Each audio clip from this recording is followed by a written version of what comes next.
마태복음 5장 1절에서 6절입니다. 마태복음 5장 1절에서 6절. 다 같이 한 목소리를 듣도록 하겠습니다. 예수께서 무리를 보시고 산에 올라가 앉으시니 제자들이 나온지라 입을 열어 가르쳐 이르시되 심령이 가난한 자는 복이 있나니 천국이 그들의 것이며 애통하는 자는 복이 있나니 그들이 위로를 받을 것이며 온유한 자는 복이 있나니 그들이 땅을 기업으로 받을 것이며 의에 줄이고 목마른 자는 복이 있나니 그들이 배부를 것이며 아멘. 예, 오늘 팔복에 대해서 생각하면서 팔복이 8가지인데 오늘은 4가지만 먼저 생각하겠습니다. 왜 4가지 먼저 생각하는가 하면 팔복에 이제 8가지 복이 있는데요. 이것을 사람들마다 또 학자들마다 의견은 좀 틀리지만 이것을 저는 어떻게 구분하는가 하면 처음 1, 2, 3, 4복은 1번부터 4번의 복은 좀 내면적이고 그리고 그 예수를 믿음으로 말미암아 생기는 그 영적인 면을 더 강조하는 부분이고, 그리고 두 번째 이제 5, 6, 7, 8 그러니까 5복에서 8복은 좀 더 실천적인 덕목입니다. 그러면서 내면 세계가 조금 더 깊어지고 강화된 모습을 보여주는 것이 되기 때문에 그래서 1번은 먼저 제가 1, 2, 3, 4번을 먼저 다루고 다음 시간에 5, 6, 7, 8번을 다룰까 합니다. 그래서 팔복을 저는 그렇게 크게 2가지로 나눕니다. 사람들마다 차이는 있겠습니다만. 그래서 그리고 또 재밌는 것은 연구를 해보면 1번은 심령이 가난한 자는 5복은 긍휼히 여기는 자잖아요. 그래서 심령이 가난한 자가 남을 긍휼히 여길 수 있다. 이렇게 연결이 되고요. 그 다음에는 2번 애통하는 자가 그 다음에 6번째 복은 뭡니까? 마음이 청결한 자. 회개를 통해서 애통함으로 말미암아 마음이 청결하게 되는 거예요. 결과적인 것이죠. 그래서 그러니까 1복에서 4복은 조금 더 내면적이고 소극적이라면은 5복에서 8복은 좀 더 적극적이면서 능동적이고 결과적이에요. 그 다음에 또 3복은 뭡니까? 온유한 자. 그러니까 온유한 자인데 7번째 복은 화평케 하는 자예요. 그러니까 온유한 자가 사실 화평케 할 수 있는 거예요. 온유하지 아니하면 화평케 할 수가 없습니다. 굉장히 연결이 돼요. 그래서 결과적으로 그렇게 되고, 그리고 4복은 의에 줄이고 목마른 자 이렇게 나오는데요. 의에 줄이고 목마른 자는 8복에는 어떻게 되냐면은 의를 위하여 핍박받는 자. 그러니까 의에 줄이고 목마른 자가 결국에는 의를 위해서 핍박받을 수 있는 자로 더욱더 능동적이고 적극적이면서 결과적으로 그렇게 될 수가 있다는 것을 보여주는 하나의 전체적인 예수 믿는 자의 덕목이에요. 천국 백성의 덕목. 그것이 내가 만들어가는 것이라기보다는 사실은 주어진 것인데 그 주어진 것을 이해함으로써 내가 개발해 나갈 수 있는 하나의 새로운 성품입니다. 성령에 의해서 주어지는 축복이라 할까요? 더러운 우리의 모습이지만 그러한 가운데 성령께서 오심으로 말미암아 이러한 팔복을 satisfy, 그러니까 만족시킬 수 있는 가능성이 생깁니다. 만족시킬 수 있는 가능성. 100%가 아니라 할지라도 그것을 만족시킬 수 있는 가능성은 또 100% 있어요. 그것이 성령의 역사입니다. 그래서 제가 2번을 나누어서 제가 말씀을 증거할까 합니다. 오늘은 첫 번째에서 4번째인데 첫 번째 복을 영어로 한번 보면 Blessed are the poor in spirit. 영적으로 가난한 자는 복이 있다. For theirs is the kingdom of heaven. 왜냐하면 천국이 그들의 것이기 때문이다. 우리 말로 그렇게 번역이 되었잖아요. 그래서 poor in spirit, 영적으로 가난한 사람이 복이 있다. 우리가 흔히 많이 하는 말인데 비즈니스 세계에서 어떤 유명한 비즈니스맨이 하는 말을 제가 한번 인용을 해볼게요. 이 사람이 이제 인용을 하면서 강의를 하는데 어떤 여자분이 자기의 재정 상태를 이야기했어요. 내가 지금 현재 갖고 있는 돈이 얼마입니다. 이게 비핑 사운드 나니까 정확히 얼마인지 모르지만은 그런데 결국에는 내가 다른 걸 정리하면서 보니까 내가 I feel like I'm broke. 내가 거의 그런 돈들이 있는데도 불구하고 내가 느끼기에는 내가 돈이 하나도 없는 사람처럼 느껴진다. 너무 가난하게 느껴진다는 거예요. 아무것도 할 수도 없고 활동도 할 수 없고 그 돈을 활용도 못하고 그냥 아무것도 못하는 상황에서 그냥 벌벌 떨면서 살아가는 자기 자신을 보면서 그렇게 이야기한다니까 이 비즈니스맨이 하는 말이 Get rid of the money if you didn't have any money right now. What you would do is 이렇게 나옵니다. 그게 뭐냐면은 차라리 그 돈을 없애버려. 그러면은 당신이 지금 현재 당장 해야 될 일이 뭔지 아느냐? 그것은 루핑 잡부터 해야 돼. 돈을 믿으니까, 믿는 구석이 있으니까 열심히 안 하고 활동하지도 않고 그 돈만 믿고 벌벌 떨면서 아무것도 못하는 거예요. 예. 그런 당신 자신이 불쌍하지 않느냐 이렇게 이야기하는 식으로 이야기하면서 어떻게 이야기하는가 하면 I am broke 이라는 말은 I am zero. 그러니까 I make it zero. 그러니까 당신은 제로로 시작해라. 그렇게 하면은 그것을 느끼는 것이 바로 it is what makes people rich right here. 자기 자신이 브로크라고 느끼는 것이 바로 사람들을 부자가 되게 할 수 있는 원동력이 된다. 그렇게 강의하는 것을 제가 보았어요. 이제 비즈니스 세계에서는 그러한 원리들이 잘 적용은 안 됩니다만은 좀 탁월한 사람이라서 이런 말들을 하는 것 같아요. 그러나 결국에는 아무것도 없는 사람을 가난한 자라 하잖아요. 그래서 어떤 목사님께서는 이 심령이 가난한 자를 이야기하면서 하나님이 우리를 표현할 때에 너희는 영적으로 가난하다는 표현을 다른 말로 뭡니까? 거지다. 거지다 이래요. 우리 보통 보면 흔히 농담으로 하는 말이 젊은 사람들 보면 나 거지야 나 거지야. 그죠?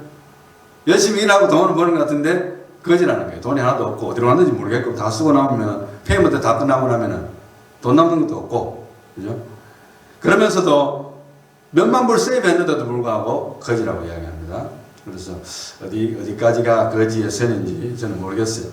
그러나 만약에 홈리스에 있는 사람들이 들었다면 정말 호황에 바친 소리 하고 있다 그렇게 생각할 겁니다. 그렇지만 우리의 세계에서 영적으로 가난하다는 의미를 예수님께서 가르쳐 주시기 위해서 심령이 가난한 자라는 표현을 썼다는 것, 그리고 우리가 완전히 처절하게 제로 아무것도 없다는 생각을 가지기 전까지는 영적인 가난함이 아니라는 것, 그런 차원에서 우리가 생각을 할 수 있는데요. 심지어는 우리가 고인이 이미 되어버린 유명한 사람 중에서 스티브 잡스라는 사람도 살면서 유명한 연설 가운데 했는 말 중에 하나가 Stay hungry and stay foolish. 계속해서 자기 자신이 배고프다고 느끼게 만들어라. 그리고 stay foolish. 자기 자신이 바보라고 느끼게 만들어라는 거예요. 그래야 자꾸 도전하고 움직인다는 거예요. 비즈니스다운 사람의 말이고 그렇게 한다고 해서 다 성공하는 건 아니겠지만 그러한 마음으로 열심히 살아왔다고 볼 수가 있겠죠. 새로운 것에 도전하고 가만히 앉아있지 아니하고 내가 갖고 있는 몇만 불, 몇십만 불, 몇백만 불에 의존하지 아니하고 그 돈 위에 앉아갖고 가만히 아무것도 못하는 사람이 아니라 계속적으로 움직였던 사람이죠. 하여간 그것은 비즈니스 세계입니다. 그러나 중요한 것은 그만큼 간절함이 있어야 그 다음에 성취를 할 수 있다는 것이죠. 하나님 앞에서는 그런 가난하다는 것이 어떤 것인지 하나의 스토리가 있습니다. 비즈니스하고 좀 다른데 마태복음에 나오는 이야기입니다. 바디메오의 이야기인데 바디메오는 원래 디메오의 아들인 맹인 거지 바디메오로 이렇게 나타납니다. 이 사람 이름이 다 나오죠. 자기 아버지 이름도 나오고. 그런데 예수님이 지나가니까 다윗의 자손 예수여 나를 불쌍히 여기소서 이렇게 불렀던 거예요. 그러니까 이제 사람들이 좀 시끄럽다 좀 조용히 좀 해라. 그러니까 이제는 소리 더 크게 이야기하는 거예요. 다윗의 자손 예수여 나를 불쌍히 여기소서.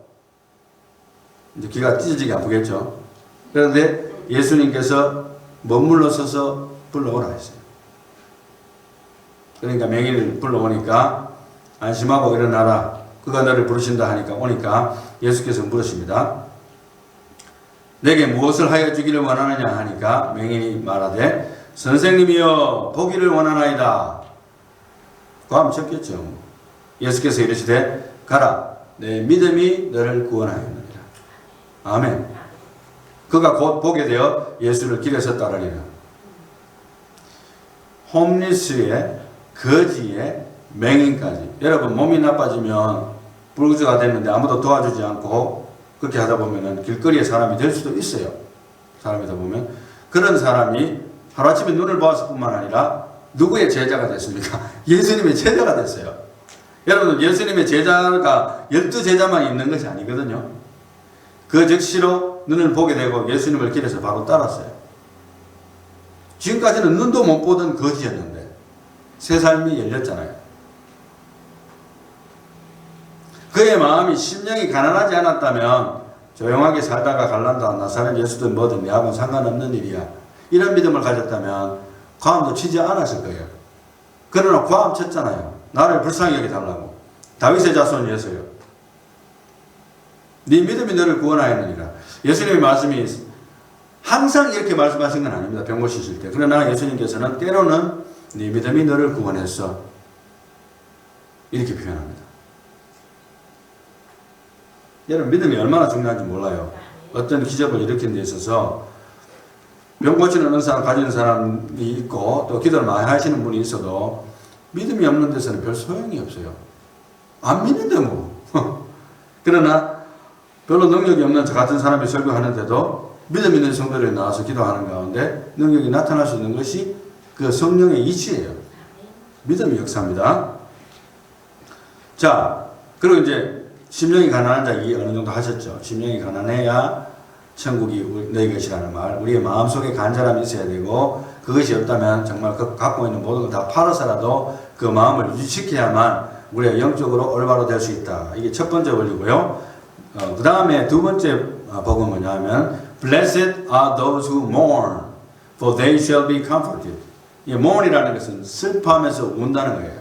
슬퍼하면서 운다는 건데 그러면은 그들이 위로를 받을 것이다. 아, 목사님, 이 세상 기쁘게 살아도 짧은데 무슨 슬퍼하라는 이야기 합니까? 속으로 여러분들 그렇게 하실지 모르지만 솔로몬의 전도서 7장에 보면 이런 말씀이 나옵니다. 좋은 이름이 좋은 기름보다 낫고 죽는 날이 출생하는 날보다 나으며 초상집에 가는 것이 잔치집에 가는 것보다 나으니 모든 사람의 끝이 이와 같이 됨이라. 산 자는 이것을 그의 마음에 둘지어다. 슬픔이 웃음보다 나음은 얼굴에 근심하는 것이 마음에 유익하기 때문이니라. 지혜자의 마음은 조상집에 있으되 우매자의 마음은 혼인집에 있느니라. 아멘. 이게 제가 이제 중고등학교 때 잠언 전도서를 많이 읽으면서 이 말씀이 상당히 인상적으로 많이 남았었어요. 그래서 설교할 때도 자주 인용하는 건 모르겠는데 조상집에 지혜자의 마음이 가 있다입니다. 그러나 우매자의 마음은 혼인집에 있다. 심지어 마태복음 6장 19절에서 21절에는 예수님께서 이렇게 말씀하셨습니다. 내 보물이 있는 그곳에는 내 마음도 있느니라. 아멘. 마음에도 장소가 있어요. 여러분들 마음에 각자의 마음에 그 비중이 많이 가는 장소가 아마 있을 거예요. 여러분들의 마음에 비중이 많이 가는 장소가 은행 통장이 있을 수가 있고 여러분들의 마음에 많이 가는 장소가 여러분들의 자녀에게 있을 수가 있고 여러분들의 마음에 비중이 많이 가는 장소가 비즈니스에 있을 수 있고 뭐 그것이 무엇이든지 간에 있을 수 있어요. 아침에 일어나가지고 저녁에 눈 감는 순간까지 가장 많이 생각하는 부분이 아마 그럴 거예요. 네 보물이 있는 곳에는 무엇이 있다? 네 마음도 있느니라. 이 뭐냐면 네가 보물이라고 생각하는 거기에 네 마음이 있다는 거예요. 그러니까 마음의 장소를 혼인집에 있거나 잔치집에 마음에 그 비중이 많은 사람은 뭐 즐겁긴 하겠죠. 네. 심지어는 옛날에 백조백수라 합니까? 뭐 아무것도 일 안 하고 그냥 먹고 사는 사람들, 젊은 사람인데 뭐 돌아다니면서 공짜만 찾아다니는 거예요. 공짜만 찾아다니고 뭐 공짜 쿠폰, 뭐 공짜 추첨 이런 것만 해가지고 먹고 살면서 심지어 돈을 모았다는 젊은 사람들이 있는 것을 내가 보았는데 어떻게 보면 참 안타깝기도 하지만 그것도 자기들이 주장이 뭐냐 하면 공짜도 얻어먹으려면 부지런해야 된대요. 엄청나게 많이 찾아다녀야 되고 연구도 많이 해야 된답니다. 그게 자기들이 주장이긴 해요. 네. 그냥 뭐 공짜가 안 된대요. 엄청난 공부를 해야 되고 찾아다녀야 되기 때문에 그것도 쉽지는 않대요. 네. 그러나 그런 사람들은 그렇게 추천할 만한 삶은 아니라고 생각해요. 그래서 즐기고 노는데 마음이 많이 가 있으면 그것은 우매한 자의 마음이다. 이렇게 이야기하고 있고 Blessed are those who mourn. 그러니까 슬퍼하고 애통하는 자들이 결국에는 하나님의 위로를 받게 될 것이라고 예수님이 말씀해 주시고 그것이 두 번째 복입니다. 그래서 예수님께서 하신 말씀의 애통은 뭐냐 하면은 하나님과 인간 사이를 갈라놓는 뭡니까? 죄에 대해서 회개를 함으로 인해서 나오는 애통입니다. 궁극적으로는. 그래서 어떤 목사님이 이제 설교하시면서 내가 들으니까 전도할 때 또 사람들에게 이야기할 때에 당신은 죄인인 줄 믿으십니까? 이렇게 묻지 말래요. 그거 안 보면 어떻게 전도가 됩니까? 궁극적으로. 그러나 그거보다는 인간은 누구나가 다 죄인인 줄 믿으십니까? 이렇게 이야기해야 돼요. 그 뒤에 설명을 내가 잘 못 들었는데 일리가 있는 말입니다. 굉장히 글로벌하게 이야기하기 때문에 좀 기분이 좀 덜 나쁘겠죠. 그렇지만 궁극적으로는 뭐냐면 인간은 다 누구나가 죄인인 줄 인정하십니까? 인정합니다. 그러면 당신은 뭡니까? 난 죄인 아닌데. 그때 한번 이야기했죠. 옛날에 어느 분이 이 워싱턴에 사는 어떤 분이 천주교를 믿으시는데 나중에 제가 기독교를 전파했지만 교회는 안 나가는 줄 알고 있습니다. 지금까지. 자기는 지금까지 살아서 오면서 한 점 부끄러움 없이 살았대요. 열심히 살았대요. 나는 죄가 없대요. 그래서 내가 했어요. 성경적으로 말하면 당신은 거짓말장이고 죄가 없는 사람은 이 세상에 아무도 없습니다. 내가 그렇게 이야기하고 주님 앞에 영접기도 따라하라고 따라 시켰는데 따라는 했어요. 그런데 이제 교회는 안 다니는데 하여간 내가 분명하게 이야기하기를 내가 죄인이 아니라는 것은 거짓말이다. 마음속으로 지는 것도 다 죄이기 때문에 그것은 당신이 착각하는 것이다. 그렇게 이야기를 한 기억이 납니다. 그래서 죄 때문에 회개하는 것이 애통입니다. 그게 가장 기본적인 애통이에요. 아이고 내 팔자야 이렇게 해서 애통하는 것은 세컨더리. 그거는 누구나 다 하는 거예요. 그러나 죄 때문에 애통하는 것이 회개로 이어져서 하나님 앞에 회개할 때 그냥 내 신세 한탄하는 걸로 끝이면 그거 회개 아니에요. 그러나 하나님 앞에 회개하고 방향을 돌이키게 될 때에 회개예요. 자, 그 다음에 세 번째 복은 뭡니까? Blessed are the gentle. 그러니까 온유한 자는 복이 있나니 for they shall inherit the earth. 그들은 곧 땅을 차지하게 될 것이다. 그래서 gentle이라는 표현이 나오는데요. 상당히 의미심장한 표현입니다. 원래 gentleman이라는 용어는 원래 엄격한 의미로는 향사 에스콰이어 아래에 요먼, 그러니까 자영농 중산층의 위에 있는 잉글랜드의 유산 계급을 의미하는 말이었습니다. 그런데 정의상 그레이트 브리튼 귀족은 1707년 연합법이 성립된 후부터 1800년 연합법이 제정될 때 사이에 그레이트 브리튼 왕국의 귀족을 총칭하는 말로 쓰여졌어요. 귀족을.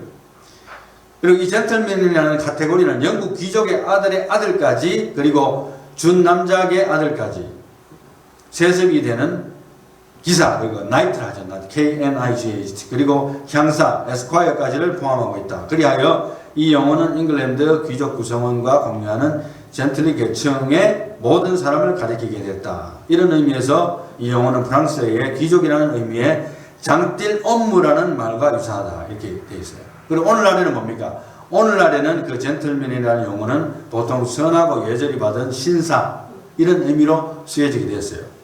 그래서 제가 군대에 있을 때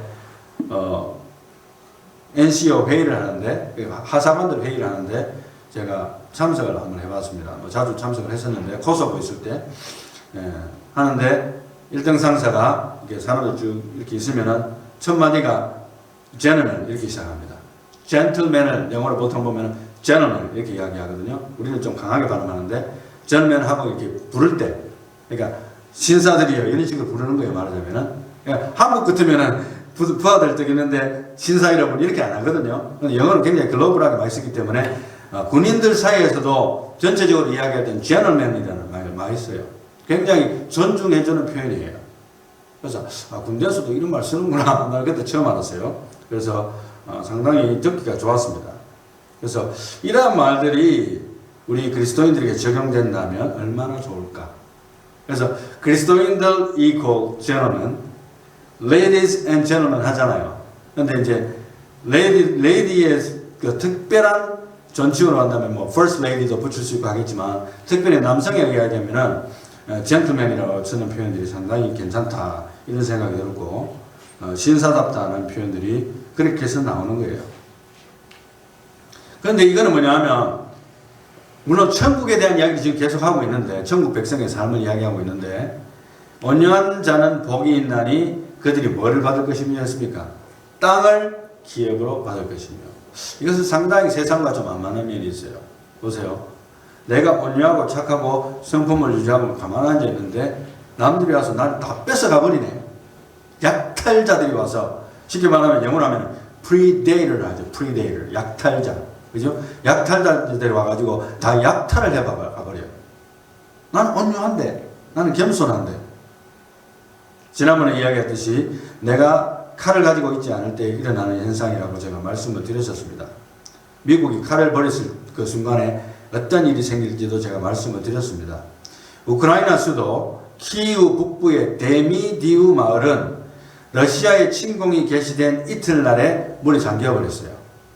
이 마을에, 데미디우 마을은 그 주변에 큰 댐이 있습니다. 그래서 러시아 분들이 쳐들어온다는 말을 듣고, 가까이 온다는 말을 듣고 수도 키이우로 들어갈 수 있는 그 길을 막기 위해서 그 댐을 터뜨려 버렸어요. 그러니까 마을이 완전히 수장돼 버린 거예요. 사람들이 조금 피해를 많이 입고, 물들이 너무 높아서 거의 집이 반 이상 다 잠겨버리고, 그러니까 탱크가 지나갈 수 없죠. 그리고 뭐 보니까 이 마을에서 그 주변에 이미 우크라이나가 자기 땅을 사수하기 위해서 러시아군의 기동을 막기 위해서 300개 이상의 다리와 철도를 다 끊어버렸어요. 다 박살내버렸어요. 못 지나가게. 비행기는 지나가지만 탱크는 못 지나가거든요. 길이 없으면. 그래서 엄청나게 시간을 벌고, 그들이 또 이 마을로는 직접적인 공격을 하지 못했습니다. 들어오질 못하니까. 그죠? 그래서 전쟁의 피해를 막기 위해서 차라리 우리가 물에 잠기자. 그렇게 하고, 차라리 우리가 다리고 뭐고 다 끊어버리자. 박살내버리자. 폭파시켜버리자. 저들에게 당하는 것보다 낫지 않은가. 이게 뭘 이야기하는 겁니까? 지난번에도 the territorial integrity에 대해서 지난주에 제가 설교를 했습니다만, 사람들이 사는 데 있어서는 땅이 엄청나게 중요한 것입니다. 땅이 없으면 여러분 어디다 발을 붙이고 있을 거예요. 땅이 없으면 어디다 집을 지을 겁니까? 예. 바다 위에 한가운데 여러분들이 보트 짓고 살 거예요? 1년 365일? 아니잖아요. 그런 것처럼 천국의 파운데이션이 우리를 기다리고 있고, 그 온유한 자는 여기서가 아니고 저기서 파운데이션이 기다리고 있다는 걸 이야기하는 거예요. 그렇게 해석하지 않으면 해석이 안 됩니다. 이제 마지막 복을 봐야 되겠는데요. 네 번째, 오늘 네 번째. Blessed are those who hunger and thirst for righteousness. 1번하고 굉장히 그 연관이 좀 됩니다만은 좀 상승된 느낌이 드는데, 배고프고 목마른 자가 복이 있다. 이렇게 이야기합니다. For righteousness. 무엇을 위해서? 의를 위해서. 여러분 배고프고 목마른 사람 많죠? 돈 열심히 벌기 위해서.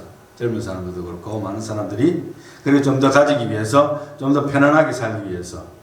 이렇게 많이 하는데, 의를 위한 굶주림과 목마름이다. 이렇게 표현했고요. For they shall be satisfied. 그렇게 목마르고 배고픈 자들은 결국에는 배부름을 얻게 될 것이다. 채워질 것이라고 이야기합니다. 지난번에 제가 설교할 때도 한번 이야기를 한 것을 연결해서 이야기하는데요. 여러분들 왜 우리가 의에 죽이고 목말라야 됩니까? 예수 믿는 것이. 왜? 아니 목사님 이 세상 사는 것도 힘든데 의롭게 살기가 얼마나 힘든데요. 정직하게 살기가 얼마나 힘든데요. 텍스도 100% 다 내고 텍스도 안 속이고 비즈니스 하는 게 얼마나 힘든데요. 내 생활이 마이너스인데 텍스 내야 됩니까? 뭐 이런 질문도 할 수 있겠죠. 그런데 왜 우리가 크리스찬으로서 그렇게 올바르게 살려고 노력해야 되는가? 그것은 이렇게 말씀드릴 수가 있습니다. 내가 믿는 예수가, 얘가 믿는 예수님이 값없이 돈 없이 영생을 사는 믿음의 원리로 천국 가는 일이기는 합니다. 내가 믿음으로, 예수님을 믿음으로 천국 가니까. 뭐 단도직입적으로 장사치 이야기로 한다면 공짜로 천국 가는 거예요. 예수 믿음으로. 돈 한 푼 안 내고 천국 티켓 받은 거예요. 뭐 논리적으로 이야기하면 그렇습니다. 그런데 그 공짜 값을 지불하신 하나님 당신을 십자가에 인정사정 없이 가짜 없이 못 박아서 당신 자신을 처형했습니다. 이 핏값으로 내가 은혜를 입은 것은 나의 죄 때문임을 증가하는 메시지를 증가하기 위해서 내가 올바로 살려고 노력하는 거예요. 그렇지 않으면 말라고 올바로 살려고 노력해 대충 살다 말지. 그렇잖아요. 안 믿는 사람들처럼 대충 이것이 법에 크게 저촉 안 되면 대충 넘어가고 양심의 가책 좀 돼도 뭐 남보다는 낫다 생각하고 그게 아니죠. 하나님 영광을 떨어뜨림으로 말미암아 예수님이 나의 죄 때문에 처형됐다는 그 사실에 대한 부인을 하는 것이 우리의 올바르지 않은 행동이에요. 그래서 여러분들 자신에게 한번 물어보시기 바랍니다. 저도 요즘에는 그런 질문을 많이 하고, 어느 목사님은 뭐 부활에 대해서 매주 설교했다고 지난번에 이야기했는데, 저는 뭐 그렇게 하고 싶지는 않아요. 왜냐하면 성경 66권이 있는데 뭐 그것만 골라서 할 필요는 없다고 생각해요. 그렇지만 성경 말씀을 통해서 보게 되면 죽음에 대한 생각을 항상 하게 됩니다. 그래서 여러분들 자신에게 이런 질문을 해보시죠. 첫째는 나는 오래 살기를 원하는가? 첫 번째. 두 번째로는 나는 의롭게 살기를 원하는가? 어느 것이 나의 마음의 무게의 중심에 들어와 있는가를 한번 생각해 보세요. 나는 정말 오래 잘 먹고 잘 살기를 원하는가? 아니면 나는 의롭게, 짧든 길든 간에 나는 의롭게 살기를 원하는가? 어느 쪽이 여러분들의 관심입니까? 하나님의 영광을 위해서, 천국 갔을 때에 하나님 앞에 내가 할 말이 있기 위해서는 어느 방향을 내가 잡아야 될 것인가? 정답은 여러분 스스로 내리실 줄은 압니다. 이렇게 네 가지를 우리가 살펴보았는데요. 이제 결론을 내릴 시간이 됐습니다. 오늘 설교 제목을 제가 거꾸로 가는 삶 넘버 1을 붙여봤거든요.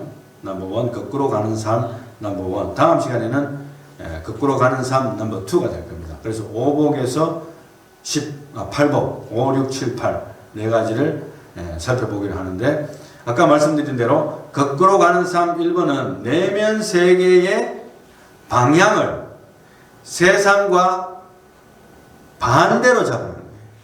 세상이 이쪽으로 가고 있는데 나는 저쪽으로 가는 거예요. 이 세상 사람들 보면 아이 답답한 친구야, 내가 왜 그렇게 살아가냐.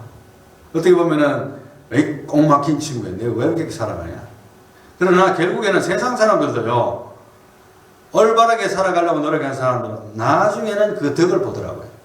크게 부자는 안 될지 몰라도 결국에는 안전하게 지냅니다. 제가 그 군대에 있을 때, 한국 군대에서 처음 딱 들어가니까 신병교육대 하나의 과정으로서 뭘 보여주는지 아십니까? 군대에 있는 교도소부터 딱 보내주더라고요. 군대 안에 있는 교도소. 딱 문을 딱 들어가니까 철망이 딱 있고 앉아있는데, 그게 이제 그게 룰인 것 같아요. 비즈트가 딱 보니까 전부 이렇게 부동 자세로 앉아있는 거예요. 이렇게 딱 차려 자세로 앉아있으면서 고개를 탁 숙이고 있습니다. 이렇게. 고개를 탁 숙이고. 얼굴이 안 보여. 네. 여기 이제 그거에 뭡니까? 시청각 교육이죠. 너희가 군대에서 사고 치면 여기 온다는 거 보여주기 위해서, 신병이니까 그게 보여준 거예요.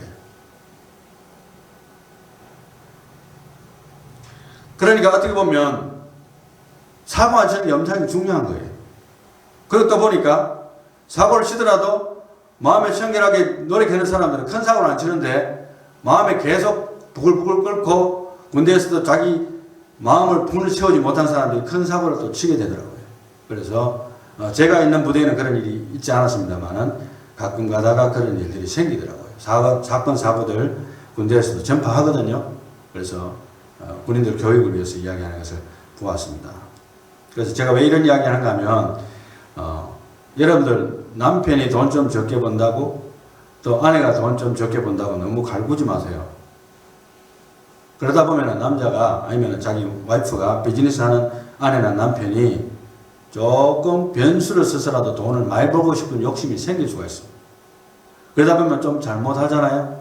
나중에는 10만 불 속인 것이 100만 불 벌금으로 떨어질 수 있고 감옥행위 갈 수도 있어요. 어느 걸 원하십니까?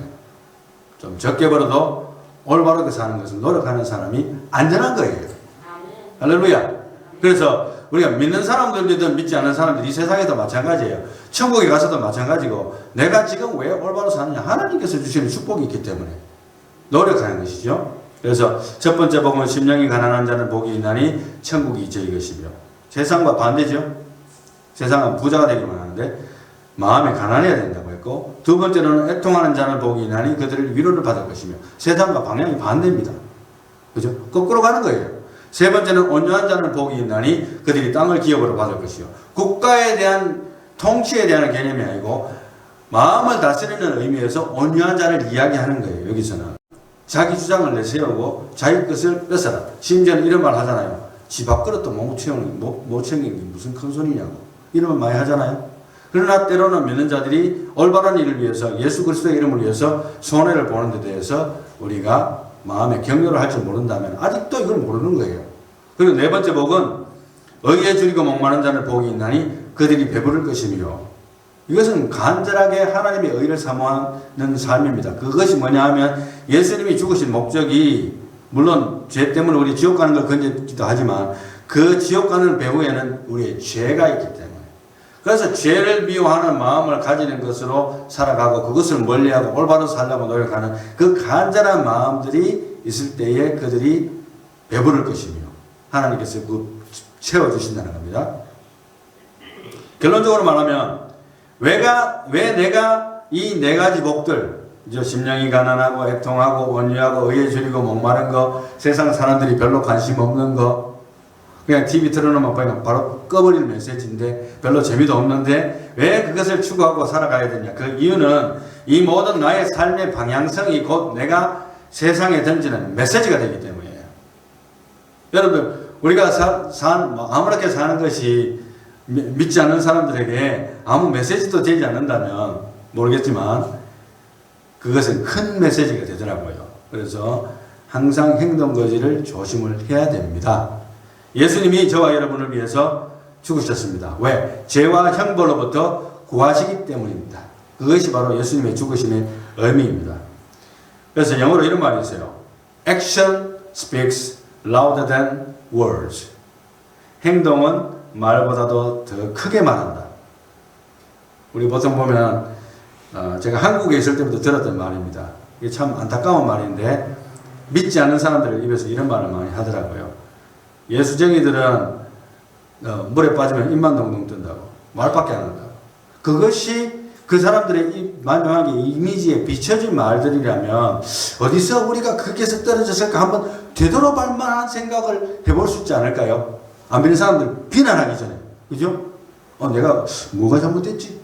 주님, 내가 뭐가 잘못했습니까? 한번 되돌아보고 자신을 되돌아보고 기도할 수 있는, 차라리 그런 겸손한 태도를 가지는 것이 낫지 않았을까? 그랬다면 아마 한국교회가 더욱더 빛나게 하나님의 영광을 드러내지 않았을까? 미국 교회도 마찬가지입니다. 미국에 있는 우리 한인교회도 마찬가지예요.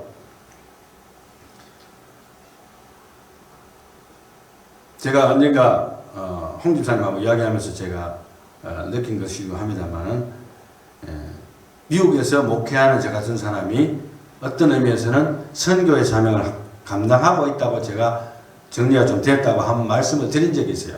그런데 이렇게 정리를 하면서 대화하면서 직접 말은 하지 않았습니다만은 이렇게 대화를 하면서 하나의 정리된 게 있더라고요. 그게 뭐냐면, 나의 선교의 제 1차 대상이 누구라고 생각하십니까? 여러분. 조 다니엘 목사의 1차 선교 대상이 누구라고 생각하세요? 이건 답이 없는 거니까 여러분 한번 말씀해 보세요. 1차 선교 대상. 답이 없다니까. 제 와이프입니다. 물론 예수를 믿지요. 그러나 내가 평상시에 하는 행동이 와이프에게 덕이 되고 존경받지 못하고 또 내가 기도하면서 하나님 앞에 올바로 서지 못한다면 나는 이미 실패하고 있는 거예요. 뭐 큰 거 없어요. 여러분들이 가정에 가서 여러분들하고 가장 가까이 있는 사람들에게 비춰진 여러분들의 모습이 가장 거의 정확한 거예요.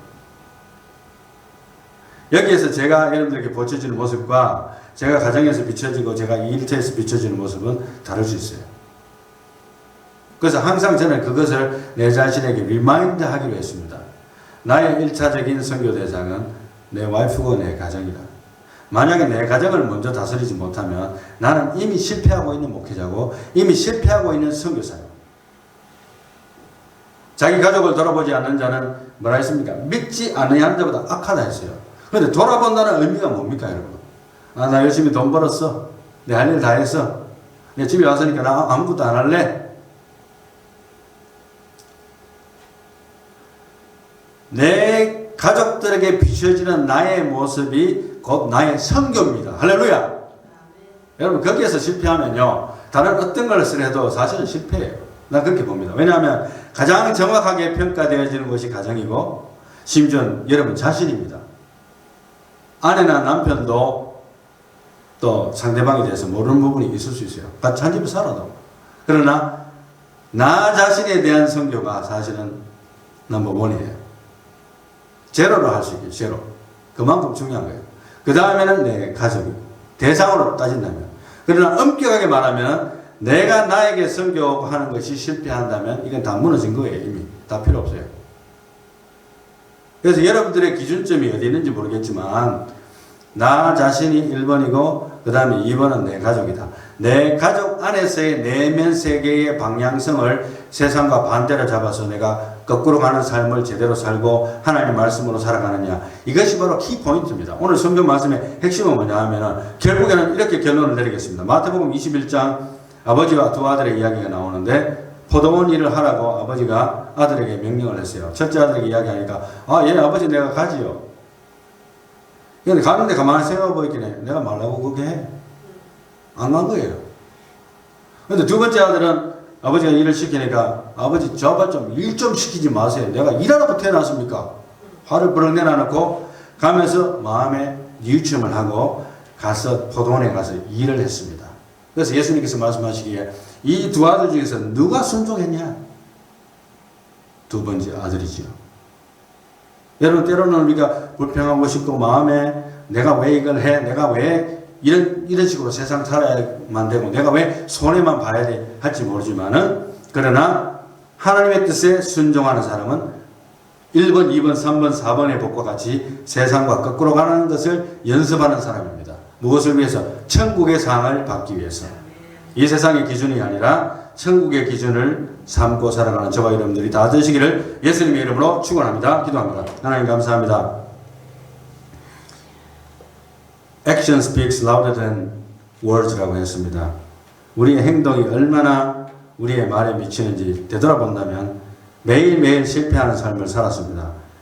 기도도 부족하고 말씀도 부족하고 참으로 하나님 말씀의 순종함도 너무나 부족했습니다. 그럼에도 불구하고 우리는 지금 현재 그런대로 잘 살고 있다고 생각을 해왔습니다. 아버지 하나님이여 참으로 하나님의 말씀의 기준에 비추어 볼 때에 1, 2, 3, 4복에 미치지 못하는 우리의 하잘것없는 우리의 자신들의 모습을 다시 한 번 더 비추어 보았습니다. 바라옵기는 하나님의 성령에 의존하여서 우리가 참으로 1복, 2복, 3복, 4복뿐만 아니라 8복까지 공부하면서 배우면서 묵상하면서 기도하면서 실천하기를 힘써서 마지막 때에 주님 앞에 오셨을 때에 잘했다 칭찬받는 자들로 남을 수 있도록 저희들을 축복해 주시옵소서. 예수님 이름으로 기도하옵나이다. 아멘.